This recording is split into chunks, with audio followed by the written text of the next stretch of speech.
यानी घर परिवार के हैं, ऐसे मेरे अंदर में लगा। किसी ने कहा, इसी में किसने कहा, ये सब अच्छे के साथ सब बात सुन ली। पूजा आराधना साधना की ऊर्जा अपने आप में अलौकिक है, क्योंकि बहुत अधिक संख्या में जब मंत्रों की रटन के साथ यज्ञ की साधना होती है तो वो परिसर ऊर्जावंत होती है। तो सबसे पहले तो उस ऊर्जा का लाभ लेने सबसे पहले आपको आमंत्रण है सब, बाद में आप जिन जिन को आमंत्रित करोगे अपनी शक्ति से उन सबको आमंत्रण है। बोलिए आप क्या पूछना। बहुत सारी चीज़ों से उसका मोह भंग हो जाता है या विरक्ति आ जाती है। इतना बड़ा एक व्यक्ति निर्णय लेता है जीवन में कि मैं इन चीज़ों से दूर होगा, फिर उस मार्ग पे आगे बढ़ता है और उससे कुछ उपलब्धि होती है, कुछ रिजल्ट या कोई प्राप्त होती है। तो अल्टीमेटली जो संयम मार्ग उसने पकड़ा है वो दो चीज़ों के लिए पकड़ा है कि अपनी आत्मा को एक अपर स्टेज में ले जाना है और इस संसार का कल्याण करना है ज्ञान के माध्यम से। पर वो उपलब्ध वो व्यक्ति इस संसार में ग्रस्त की सांसार पूरी करने में व्यक्ति लग जाते हैं, संत या संत, अक्सर मैंने ऐसे देखे हैं। तो ये आत्मा का जो आपूर्ति कर रहे हैं वो तो 100 साल के लिए, उसके बाद में उसको तो ये जो एक विकृति नहीं कहूँगा, ये जो एक परिवर्तन आया है साधुओं में भी आया, संतों में भी आया, ग्रस्तों में भी आया। जो आपके या संतों के जो फॉलोअर्स होते हैं वो भी अपनी एक इच्छा है, लेकिन इच्छा ऊपरी हो जाएगी। देखिए, आप सब पत्रकार हो, आपको कोई पूछेगा आप क्या हैं तो आप क्या कहोगे, मैं पत्रकार हूँ। तो पत्रकारिता के सिवाय सोना खाना उठना बाहर जाना, रिश्तों में शादी में ब्याह में सब जाते हो कि 24 घंटा पत्रकारिता ही करते हो। तो संतुलित जीवन जिसके पास भी होगा, देखो अगर आप सब खाली खाने पीने में पत्रकारिता में लगे रहोगे, स्वास्थ्य का ध्यान नहीं दोगे, अगर एक्सरसाइज सुबह का व्यायाम वॉकिंग जिसका जो उम्र है उस हिसाब से काया का ध्यान नहीं रखोगे तो शरीर चलेगा क्या। वैसे ही संत हो या गृहस्थ हो या संतों के भक्त, संतुलित जीवन जिएंगे तो ही अपने अपने पदों को शोभित करके अपने उद्देश्य को पूरा कर पाएंगे।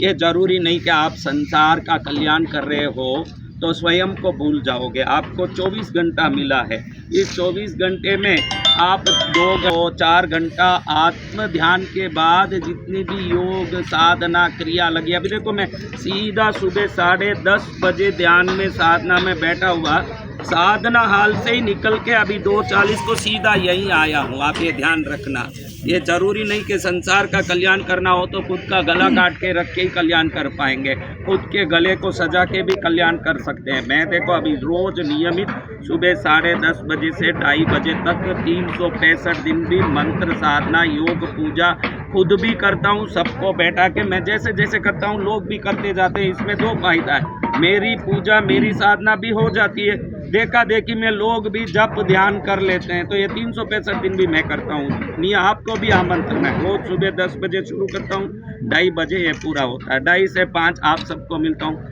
5 से 9 तक यज्ञ करता हूँ, ये 365 दिन भी करता हूँ, 9 से 11 बजे तक वापस योग साधना मैं भी करता हूँ, सबको सिखाता हूँ। तो सुबह 10 बजे से रात के 11 बजे के अंदर जो हम क्रियाएं करते हैं वो हमारे लिए भी हो जाए और लोक कल्याण का भी काम हो जाए, ये दोनों बैलेंस करके मैं तो मेरा काम ऐसे ही करता हूँ। दुनिया के साधुओं का मुझे पता नहीं कि दुनिया क्या करता है, क्योंकि दुनिया की टिप्पा टिप्पणी करके हमें कोई फ़ायदा मिलने वाला नहीं है। आप सब भी अपना संतुलित जीवन जियोगे बहुत अच्छा है। देखो मेरे बच्चों के सब पेट निकल के आ रहे हैं, तो आपको भी बोल रहा हूँ कि कुछ एक्सरसाइज करो, थोड़ा शरीर का ध्यान दो, ऊंची बढ़ाया, बाल सजाया, सब किया, अंदर खोखले हो जाओगे तो मुश्किल पड़ेगा। इसलिए आप भी मुझे सवाल करने से अच्छा खुद भी संतुलित रहो। आप भी जरूरी नहीं कि साधु लोक कल्याण के लिए समय दे रहा है तो आत्म कल्याण से वंचित रहेगा। आप भी ये बाहर भटकने में स्वास्थ्य से वंचित रह जाते हो। आप सब जितने भी हो बाहर घूमने में फिरने में दुनिया के कार्य करने में अपने नाम ख्याति प्राप्त करने में आपको लगे कि सबसे बड़ा पत्रकार मुझे ही बनना है, उस चक्कर में कहीं आपका स्वास्थ्य का ध्यान रखे बगैर अपेक्षा उपेक्षा न हो जाए। इसलिए आप भी अपना ध्यान रखिए और हम तो हमारा ध्यान रख रहे हैं। और अब इस दुनिया में किसी को कहने से कोई समझने वाले नहीं हैं, स्वतः ही हम अपने अपने ध्यान को अपने अपने कर्तव्यों को बराबर करते जाना चाहिए, ऐसा मेरा सोच है। और दूसरी बात ये है कि कभी कभी कोई साधु आत्म कल्याण के लिए संत हो, लेकिन आत्म कल्याण के लिए उसकी आत्मा अभी तक परिपक्व नहीं हुआ हो, तो लोक कल्याण से वो आत्मा पवित्र बनता जाता है। जब लोक कल्याण से परिपक्व बनता जाता है तो धीरे धीरे एक दिन उसकी प्रज्ञा जग जाएगी कि अब मुझे मेरी आत्मा में लगना चाहिए। फल पकेगा तो निश्चित छिलटे से वो दूर होके ही रहेगा। जिस दिन छिलटे से वो फल दूर हुआ, समझना ये पक गया। अगर कोई खाली लोक कल्याण ही कर रहा है तो उसको अभी तक आत्मा आनंद की अनुभूति का अवसर नहीं प्राप्त हो रहा, वो समय निकट नहीं आया, ऐसे समझना चाहिए। और ये लोक कल्याण से ही धीरे धीरे पवित्र होकर आत्म कल्याण की ओर अग्रसर होंगे। तो ये भी करने जैसा ही है। बर्तन तो घिसने के बाद ही दूध उबाल सकते हैं, वरना दूध भी फटे होगा। तो ये बर्तन घिसने जैसा ही लोक कल्याण का काम है। स्वयं को शुद्ध करने के लिए रामकृष्ण परमहंस जी भी कहते हैं, संत कहते हैं कि लोगों का भला करना एक प्रकार से हमारी अशुद्धियों को शुद्ध करने जैसा ही है। इसलिए निश्चित ये करना भी चाहिए संतों को, ऐसे मुझे लगता है। फिर भी संतुलित जीवन संतों को भी जीना चाहिए, आपको भी जीना चाहिए। मेरे भाई, आप 24 घंटे पेपर और पेना और माइक लेके घूमते रहोगे और कभी पत्नी को बात करने टाइम नहीं दोगे, तो एक दिन वो लकड़ी लेके आपके पीछे आएगी कि नहीं, किस लिए मेरी शादी की। तो सबको ही संतुलित होना चाहिए, ना मेरे ना आपकी बात।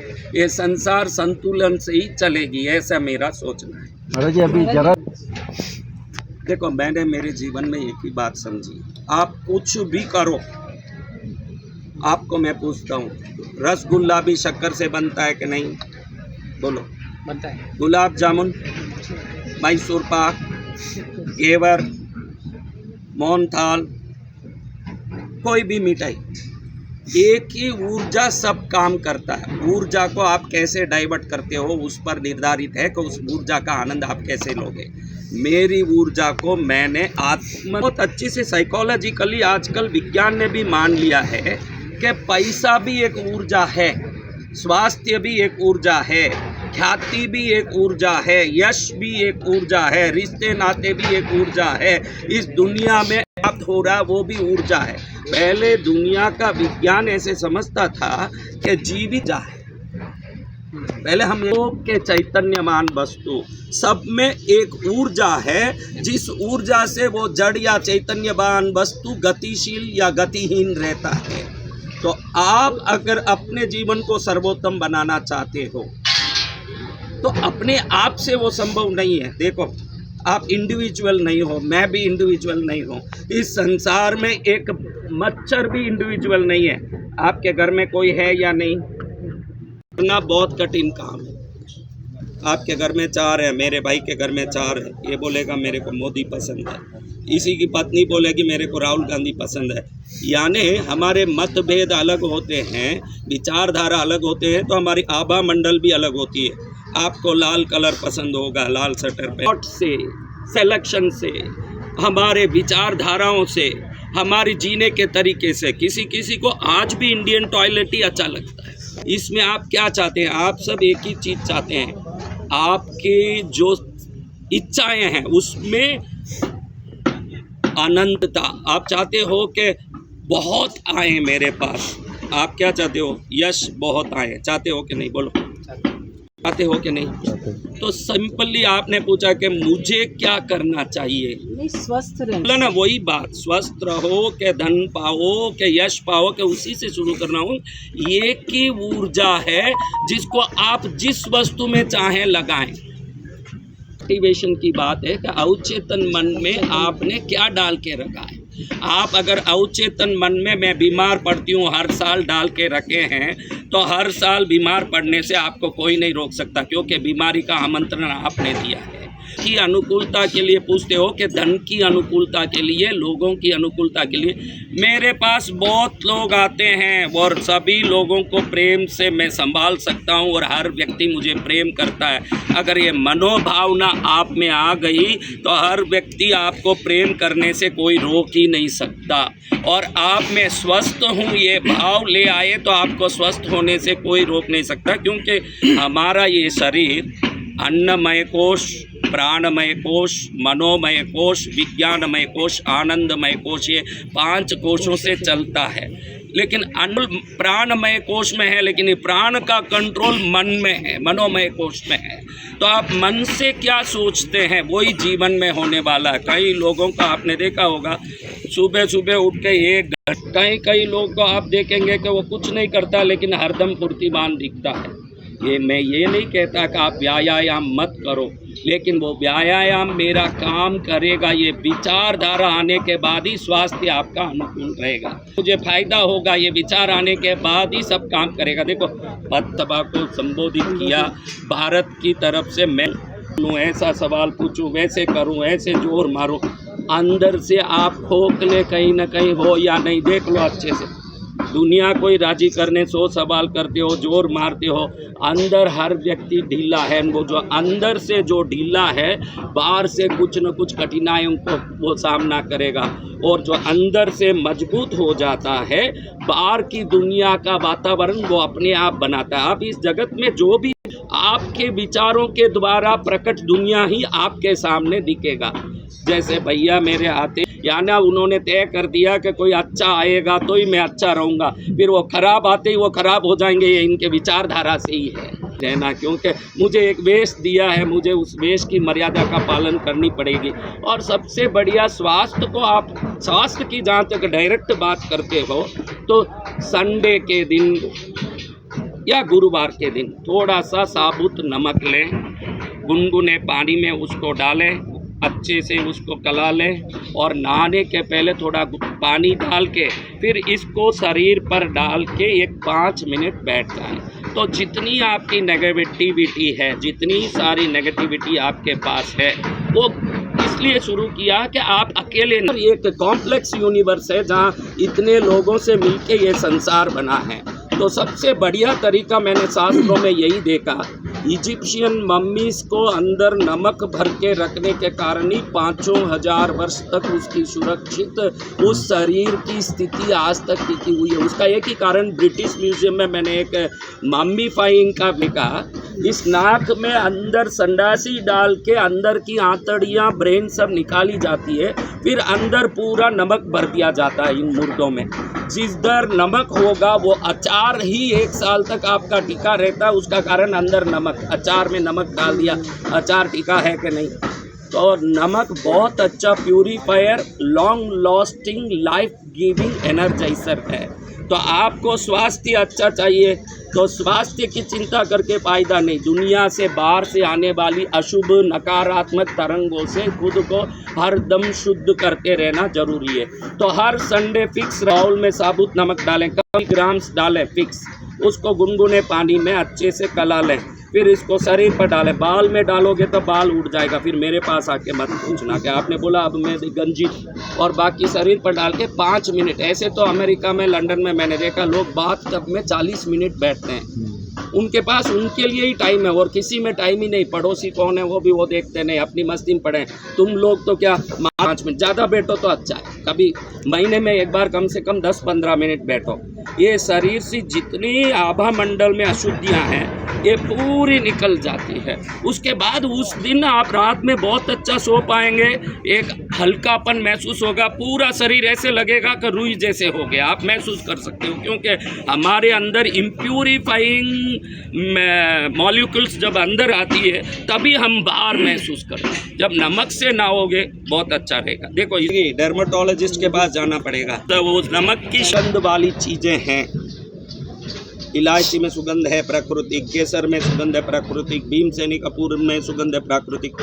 जितनी चीज़ों में प्राकृतिक सुगंध है वो सभी चीज़ें समृद्धि को आकर्षित करती है, ध्यान रखना। और जितनी चीज़ें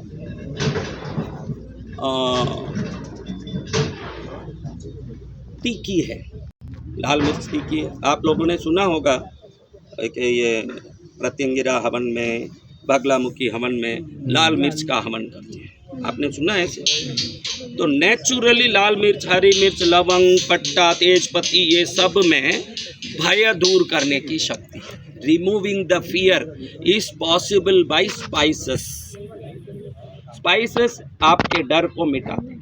कहने का तात्पर्य, आपके पास कोई मन में घबराहट होता है, कई लोगों को क्या है कि श्वास तेज होता है डर के कारण, गुस्से के कारण, तो तेज श्वास के कारण रात में बराबर सो नहीं पाता। ऐसे लोग कोई भी स्पाइसेस को एक बाउल में कांच के ग्लास में रख के अपने तकिए के पास इस तरफ कोई टेबल में रख के सोएं तो दूसरे दिन से बहुत आराम से सो पाएंगे, उनको डर नहीं लगेगा। ये ने हमारे लिए वस्तु दिए हैं, ये आप अल्पाहार करने के लिए नहीं है, उसका फ़ायदा उठा के लाइफ को बैलेंस करने के लिए है। हम इलायची डालते हैं पुलाव में, तेज पत्ती डालते हैं, तो हम तो क्या सोचते हैं, क्या स्वाद है भाई, क्या बढ़िया है, ये इसको सोचते हैं। तो वो स्वाद के लिए नहीं है, परमात्मा ने इसको एक पर्पस से आपके पास दिया है कि ये आपके शरीर की ऑरा फील्ड को प्यूरिफाई कर सके। ये सभी चीज़ों में ताकत है। इन सब चीज़ों का प्रचुर मात्रा में उपयोग करोगे तो स्वास्थ्य भी बढ़िया रहेगा।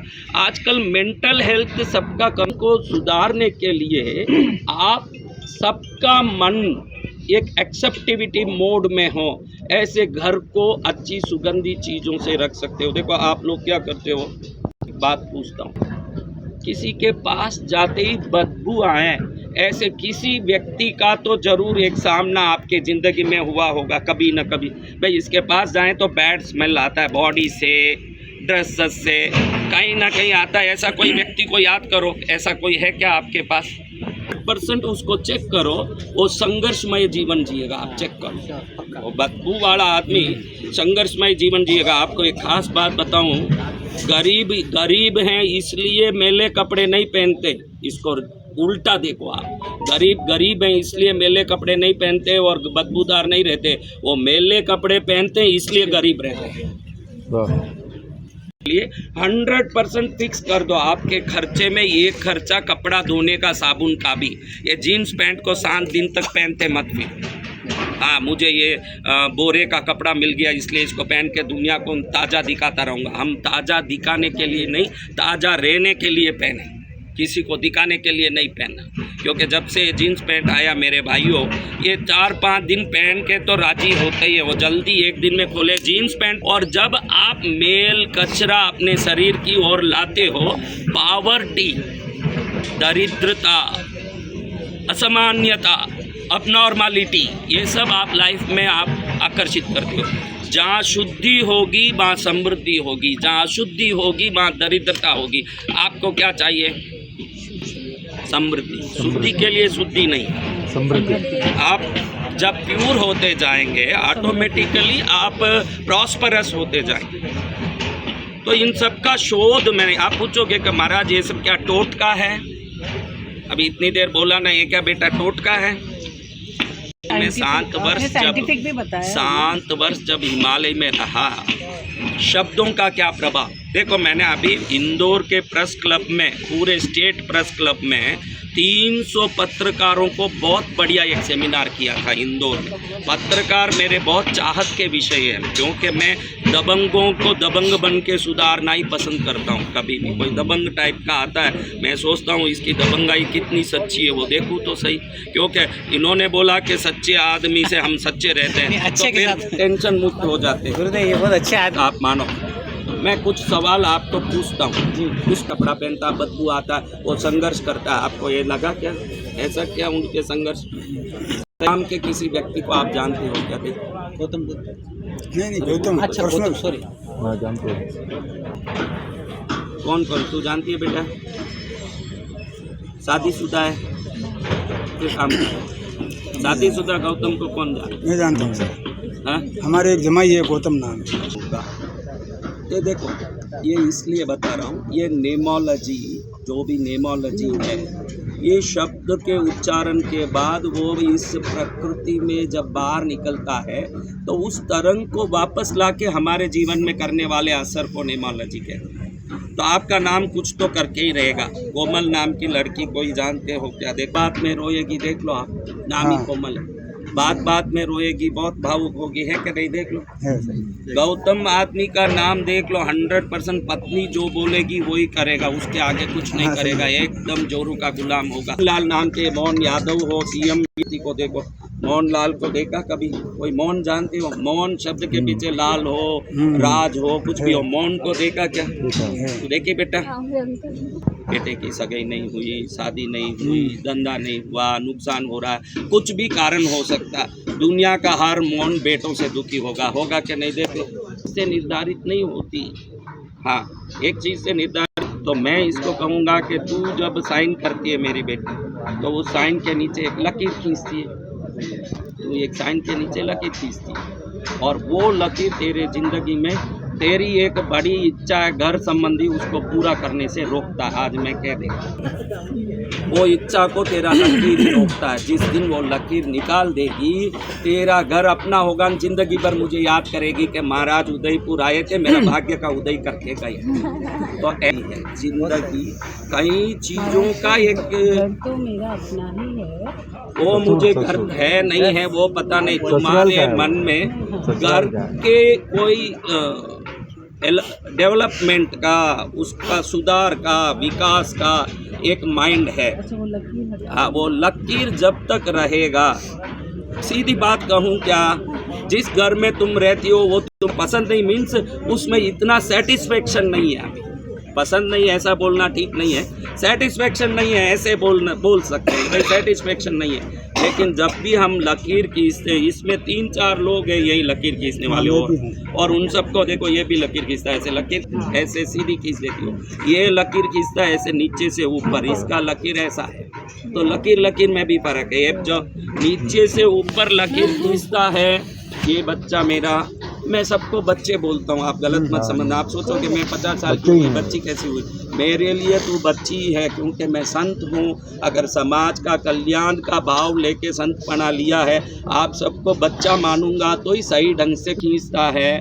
बात बात पर गुस्सा आएगा और उस बात से इसके रिश्ते टूटेंगे, जिंदगी भर ये करता रहेगा, क्योंकि वो मेरे को ही बोल दिया कि अच्छे के लिए हम अच्छे हैं। उदाहरण बताता हूँ, बुद्ध तुमसे कहे, नपुंसक को क्या होता है, किसी भी बात को बोलोगे, उसको बोलो, कुछ भी बोलो, तो मेरे को ये छेड़ रहा है, ऐसे गुस्सा आएगा। जब हम लकीर को नीचे से ऊपर करते हैं तो वो लकीर को नपुंसक लकीर कहते हैं, तो उसमें बुद्ध का असर आता है। तो ये छोटा सा नाम का असर तुम्हारे लाइफ में ज़रूर एक प्रॉब्लम खड़ा करेगा। दूसरा, तुम जहाँ सोते हो सामने एक मिरर है, तो रिफ्लेक्शन के कारण, मिरर रिफ्लेक्शन के कारण मन में जितने विचार किए हैं, जितने विचार वो मन में किए हैं, उसको इम्प्लाई नहीं कर पाए। बाकी उनके पास बहुत सारे आइडिया हैं, पत्रकारिता के सिवाय भी उनके माइंड में बातें हैं, और वो बातों को कभी पूरा नहीं कर पाए। सुबह में सोचेंगे, शाम तक सोचेंगे, और रात में ओम शांति, अच्छे से, यानी प्रोडक्टिव व्यक्ति हैं। एक प्रोडक्ट, उसमें क्रिएटिविटी ज़्यादा है, प्रोडक्शन कम है। प्रोडक्शन अलग है ना, क्रिएशन अलग है, ये दोनों अलग चीज़ें में लगाया। और मेरे जीवन में मैंने नियम लिया है कि कहीं भी कार्यक्रम करूंगा तो वहाँ जाके चंदा वसूल नहीं करूंगा, किसी से पैसा नहीं मांगूंगा। मुझे जो भक्त मानते हैं वो स्वतः ही जो देते हैं उसी से कार्यक्रम करेंगे। तो उदयपुर में किसी से कोई गलियों में चंदा वसूली इस कार्यक्रम का नहीं होगा, ना किसी से पैसा मांगा जाएगा। जो मुझे पहले से जानता है, मेरा कोई भक्त है, महाराज जी यहाँ हवन कर रहे हो तो मैं लकड़ी दे दूँ, मैं राशन दे दूँ, मैं सब्जी दे दूँ, मैं दूध दे दूँ, ऐसे उनके दिए हुए वस्तुओं से ही ये कार्यक्रम होते हैं। अभी इंदौर में मैंने एक कार्यक्रम में किया, कोई वीडियो दिखाया क्या आपको? मैं एक ही चाहता हूँ कि मेरे, इन्होंने पूछा ना सवाल, वो 100% ये 7 लोक कल्याण होना चाहिए। उस लोक कल्याण में प्रॉब्लम क्या आता है?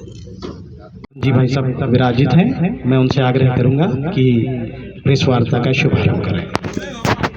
माँ लक्ष्मी कोटि कुमकुम वाचन यज्ञ पूजा विराट महोत्सव, आप सभी प्रेस मीडिया, इलेक्ट्रॉनिक मीडिया का हार्दिक स्वागत। कार्यक्रम में 11 श्री बसंत विजयानंद जी गिरी जी महाराज, जो अपने के पिताधीश भी हैं आप, वो आपके द्वारा इस कार्यक्रम का शुभारंभ किया जाएगा 28 दिसंबर से लेके 5 जनवरी तक। आपको उस कृष्णागिरी देखना रहेगी। जय गुरुदेव। आप सभी पधारे हुए मीडिया के भाई बंधुगण को खूब खूब आभार और मैं कृष्णगिरी जो दक्षिण में तमिलनाडु में ये तीर्थ है, बेंगलुरु से करीब 100 किलोमीटर दूर और चेन्नई से 255 किलोमीटर दूर उस कृष्णगिरी पद्मावती पीठ है। वहाँ के पीठाधीश्वर हैं जगत गुरु परम पूज्यपाद श्री 1008 वसंत विजयानंद जगत गुरु वसंत विजयानंद गिरी जी महाराज जो तीर्थ बनाए हैं, वहाँ का मैं अध्यक्ष हूँ। और ये तीर्थ जो बना है 2 करोड़ कांच के टुकड़ों से बना है, जिस तीर्थ का 9 गिनेस वर्ल्ड रिकॉर्ड है और 600 वर्ल्ड रिकॉर्ड बना हुआ है। तो ऐसे तीर्थ से आए परम पूज्य गुरुदेव जगत गुरु वसंतपुर नगरी में पधार चुके हैं एवं महाराज जी अपने जीवन के 21 वर्ष 7 वर्ष बनारस के मसान में, 7.5 वर्ष हिमालय में एवं 7 वर्ष विंध्याचल के गुफाओं में महाराज जी ने साधना एवं तपस्या की है। तो ऐसे तीर्थ से महाराज जी आए हुए हैं। और इतना के बाद महाराज यहाँ पे श्री शिव महापुराण का भव्य कथा होने जा रहा है एवं यज्ञ हो रहा है, जो 135 पंडित काशी से आए हुए पंडित 135 पंडित बैठ के इस यज्ञ को करेंगे, जिसमें पूरा मंत्रोच्चार से लेके पूरी विधान विधि पूरा जगत गुरु भगवान के मुखारबिंद से यज्ञ होगा। उस यज्ञ में करीब हजारों किलो चंदन की लकड़ियां, हजारों किलो घी, हजारों किलो मेवा, पूरा काजू बादाम सब किशमिश वगैरह हजारों किलो मेवे से यह यज्ञ संपन्न होगा। और 1 करोड़ कुमकुमार्चन महालक्ष्मी माता के मंत्रों से ओम श्री नमः ये मंत्र से 1 करोड़ कुमकुमार्चन और 10 लाख आहुति से ये यज्ञ यहाँ पे चलेगा। दिसंबर 28 तारीख से लेके जनवरी 5 तारीख तक ये कार्यक्रम चलेगा। दोपहर में यज्ञ 3 बजे से लेके 6 बजे तक यज्ञ चलेगा। फिर 7 बजे से लेके 10 बजे तक महाराज जी का शिव महापुराण कथा चलेगा। और सब जितने हैं लाखों लोगों की, रोज लाखों लोगों की मतलब भोजन प्रसादी की भी यहाँ भव्य व्यवस्था की गई है, जो दोपहर से लेकर रात तक पूरा कंटिन्यू सलंग चलेगा, जिसमें पूरा भोजन पूड़ी 2 सब्जी मिठाई नमकीन चावल दाल अचार पापड़ ऐसे भव्य व्यवस्था सब श्रद्धालुओं के लिए किया गया है। और विभिन्न कलाकार जैसे दलेर मेहंदी हो गए, शिवमणि हो गए, कीर्तिधन गढ़वी हो गए, ऐसे अनेक कलाकार की उपस्थिति यहाँ रहेगी और आके वो गुरु भगवान का दर्शन करके जाएंगे। तो ये पूरा उदयपुर ही नहीं पूरे राजस्थान के लिए ये गौरव की बात है कि परम पूज्य जगत गुरुदेव यहाँ पर कथा कर रहे हैं और ये भव्य कार्यक्रम, यहाँ अद्भुत कार्यक्रम यहाँ पे होने जा रहा है। दिवसीय महामहोत्सव है जिसका नाम दिया गया है श्री महालक्ष्मी कोटि कुमकुम अर्चन महामहोत्सव। इसमें महालक्ष्मी माता का 1 करोड़ कुमकुम अर्चन होगा और 10 लाख यज्ञ की आहुति होगी।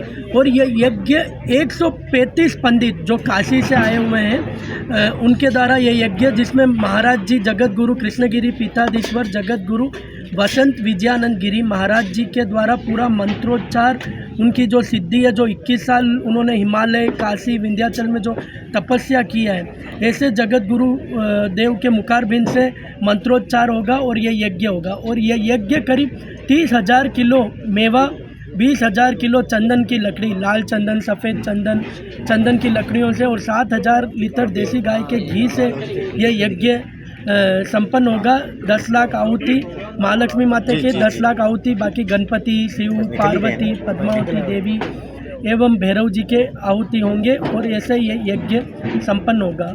और यहाँ पे रोज़ लाखों लोगों की भोजन की व्यवस्था भी की गई है और कथा की भी, शिव महापुराण कथा की भी यहाँ पे तैयारी चल रही है जोरों शोरों से। सेलिब्रिटीज़ कौन कौन आने वाले हैं? सेलिब्रिटीज़ लखबीर सिंह लक्का आ रहे हैं, दलेर मेहंदी आ रहे हैं, शिवमणि आ रहे हैं, कीर्तिधन गढ़वी आ रहे हैं, ये सब परम गुरु भक्त हैं, सब आ रहे हैं। आपका प्रोग्राम कब है? इन सब का प्रोग्राम अलग अलग डेट में है सबका। शिवमणि 5 तारीख को जैसे आ रहे हैं, ऐसे अलग सबका डेट है। और सब कार्यक्रम जितना यज्ञ हो रहा है, कथा हो रहा है, भोजन हो रहा है, सेलिब्रिटी का हो रहा है, सब कार्यक्रम निःशुल्क है। सब कार्यक्रम श्री कृष्णगिरी पार्श्व पद्मावती सेवा ट्रस्ट जो तमिलनाडु में स्थित है, वहाँ के ट्रस्ट से ये कार्यक्रम किया जा रहा है। और ये कार्यक्रम जग कल्याण के लिए, जन कल्याण के लिए कि हर एक व्यक्ति इसमें निरोगी रहे, यही संकल्प से, और सब मतलब सबका पूरा समृद्ध रहे, सब उसी संकल्प से, पूरा वसुदेवकम कुटुंबकम ये संकल्प से ये यज्ञ किया जाए। मुख्यमंत्री हैं इस कार्यक्रम के मुख्य संरक्षक जी। बन रहा है 23 फीट का मूर्ति बन रहा है, तो उसका भी उद्घाटन यहाँ के महाराजा ही करेंगे और मिलके भी जाएंगे, मतलब प्रस्तुतियाँ भी रहेगी। और वो जितने आ रहे हैं गुरुदेव के परम भक्त हैं, तो गुरुदेव के दर्शन के लिए आते हैं, बिल्कुल शिष्य के रूप में आते हैं। ये कैसे क्या कोई भी आम आदमी सब आ सकते हैं, बस एक नियम रहेगा, जो पुरुष आएंगे वो सफ़ेद कुर्ता पैजामा में आएंगे और जो महिलाएं आएंगी वो सफ़ेद साड़ी में आएंगी। और पूरा कार्यक्रम जो हो रहा है लाल साड़ी में आएंगे और पूरा कार्यक्रम निःशुल्क है। पूरा कार्यक्रम जो है हवन से लेके कोई भी बैठ सकते हैं। महाराज जी साधना करते हैं सुबह 10 बजे से 2 बजे तक, और वापस यज्ञ है 3 बजे से 6 बजे तक, 7 बजे से 10 बजे तक कथा एवं बाकी लखबीर सिंह लखा से लेके दलेर मेली सबकी प्रस्तुति जो होगी। पूरा कार्यक्रम सब निःशुल्क है। तो ये जो हवन में बैठेंगे लोग, उनको प्री रजिस्ट्रेशन करवाना पड़ेगा या आके बैठ सकते हैं? आके बैठ सकते हैं, बस ये जो नियम है जैसे मैंने बताया, पुरुष सफ़ेद कुर्ता पैजामा और महिला लाल साड़ी में, बस यही नियम है। क्षमता कितनी रखी है? संख्या टोटल 10 लाख आहुति तो सिर्फ महालक्ष्मी माता की होगी, बाकी गणपति जी और शिव जी और भैरव क्षमता कितना? लोगों की भोजन का हम व्यवस्था और तैयारी तो हम करीब 3 से 4 लाख, 2 लाख, 3 लाख, जो भी जैसे भी आ जाए वैसे हमारी व्यवस्था वैसा है। इंदौर में अभी कार्यक्रम हुआ था, वहाँ पे 7 से 8 लाख लोग प्रतिदिन आए और 80 लाख लोगों ने 10 दिन में भोजन किया था। तो हम तैयारी तो उसी रूप से यहाँ कर रहे हैं जैसे अभी लोगों का आने का। दर्शन की व्यवस्था कथा में जो है दर्शन होगा, बाकी महाराज जी साधना करते हैं 10 बजे से 2 बजे तक सामूहिक रूप से, मतलब उसमें बैठ के जिसको वो बैठ के जाप करना हो तो आराम से प्रांगण नहीं होगा। आयोजन जो है महाराज जी जो है पर्सनली किसी से मिलते नहीं, क्योंकि 16 घंटा प्रतिदिन महाराज जी साधना में रहते हैं, उनका नियम है। तो जैसे ये कथा होती है और यज्ञ होता है, तो महाराज जी उनका जो नियम है यज्ञ तो होता है, तो उसमें बैठ के जिसको दर्शन उसी में हो जाते हैं और कथा में महाराज जी का दर्शन हो जाता है।